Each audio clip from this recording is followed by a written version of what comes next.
ጭብጦ ማርገፊያ አራምባ ከዚህ ከገና ምንጫ በላይ የሚሆን ስንቅ ተይዞ ተመቶ እዚህ ጋር የሚበላበት ስለሆነ ከላይም ደግሞ ከደብረ ብርሃን ከከተማ የሚመጡ ከአዲስ አበባ ይሁን ከደብረ ብርሃን የሚመጡ ህዝቦች እዚህ ጋር ነው ጭብጧቸውን የሚበሉ። እንግዲህ ጭብጦ ከኢትዮጵያ የረጅም ጊዜ የሚቆዩ ከሚባሉ ስንቆች መካከል አንደኛው እንደሆነ ይታወቃል። እና ይሄ ቦታ ጭብጦ ማርገፊያ ይሉታል። እና መንገደኛ ስንቁን ይዞ ከከተማም ከደብረ ብርሃንም ከደጋም ሆነ ከታች ከገና ምንጫ ጀምሮ ሲመጣ እዚህ ጋር ነው ቁጭ ብሎ ወደ ላይ ወደታችም ያለውን እይታ እያየ ጭብጦውን የሚበላው ማለት ነው። የሚገርመው ነገር እዚህ ሀገር መንገደኞች ብዙ ጊዜ ሲነሱ በጠዋት ቁርስ ምናምን አይበሉም። ምክንያቱ ደግሞ መንገድ ቁርስ በልቶ መንገድ መጀመር በጣም ያደክማል። አንደኛው፣ ሁለተኛ ደግሞ ስንቅም ቁጠባ ነው።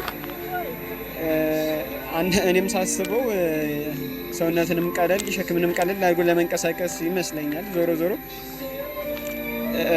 ከ4 ሰዓት በፊት የመብላት ልምድ የላቸውም እና መንገድ አንድ ከጀመሩ በኋላ ያን ሁላ ተራራ መጥተው ልክ እዚህ ጭብጦ ማራገፊያ የሚባል ቦታ ሲደርሱ ቁጭ ብለው ይበላሉ። ሲበሉም ሌላም ሰው ካጋጠማቸው እየተጫወቱ አንድ አዲስ ጓደኝነት መስርተው ተዋውቀው እንግዳም ቢሆን ያው ለሌላው ያላቸውን አካፍለው አብረው ተቃምሰው መንገዳቸውን ይቀጥላሉ ማለት ነው። ወደ አንድ በኩልም የሚሄዱ ከሆነ አብረው ይወጣሉ።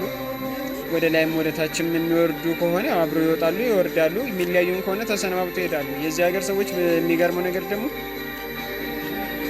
የመሸበት እንግዳ የማሳደር የራበውን የማብላት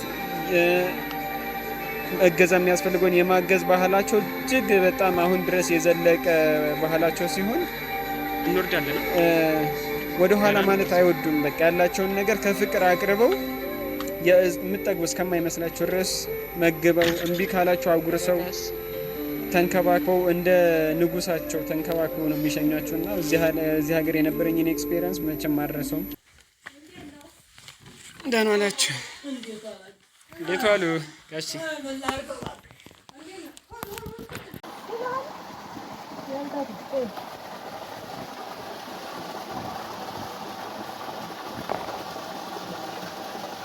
የመምህረት ወንዝ ማለት ነው።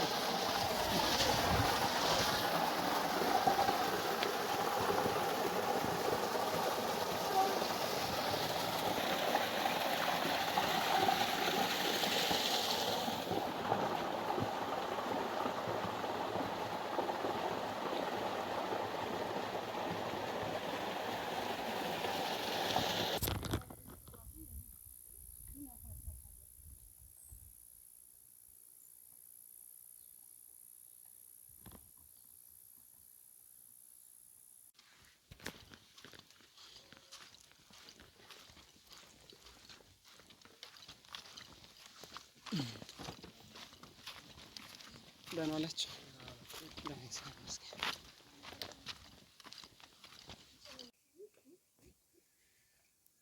ከመሶብ እንጀራ ቆርሶ የሚያጎርሰው ክፉ አይንካብኝ ደጉን የሀገሬን ሰው።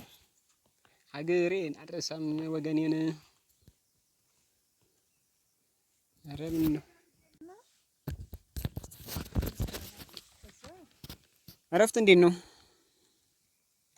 እረፍትማ ይኸውልህ ይሄም ከታይ መተን ከላይ መተን የምናርፍበት ይሄ ምን ነበር የምትሉት? ገበጣ ጠጠር አምባ የሚባለው እንደዚህ ወደ ላይ ነው። ይሄ እንደዚህ ወደ ላይ ጠጠር አምባ ይባላል። ይሄ ደግሞ ገበጣ ይባላል። እንዲህ ወዲህስ ከዛ እንደዚህ ዝቅ ብሎ ደግሞ ይሄንን ተወርደውና ይሄን ገበጣን ተወርደውና ይሄ ቁልቁለቱ ከበድ ያለው ከዛ ተወርደና ልክ ታች ሜዳ ሆና ዝግባው ማማር ያለ ከዛ ውስጥ በቃ ወንዙ ሊማልሙ ኛሽ በቃ ደከመሽ ጨረሽ? እንግዲህ ማለት ድሮ ገና ሀመሽ ተባለና ትሏል ነበር። አሁንስ መቼ ሀ ተባለ እኮ ለእንበላ ቶሎ ማነው ሁ እንበል ባይሆን አይዞሽ አይዞሽ በርታ በይ። እኔ ሰሞኑን አልሆንልኝ ደግሞ አሁን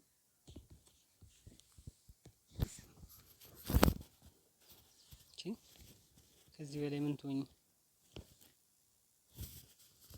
አስጠላም። የአፍሪካ ሚስ አፍሪካ የሸበሸበ አፈር መሰልኩ። የኢትዮጵያዊ እናት መልክ ነው ያለሽ።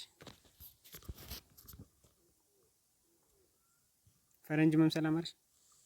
ኧረ ድረሱልኝ ልበል እንዴ? አንቺ አዘረጋግሽ እንዴት ነው? ፈረንጅ መምሰልም መሆንም አልፈለኩም። የፈለኩት የራሴ ከለሪ እንደውም እየቀላሽ ነው ዛሬ ነው።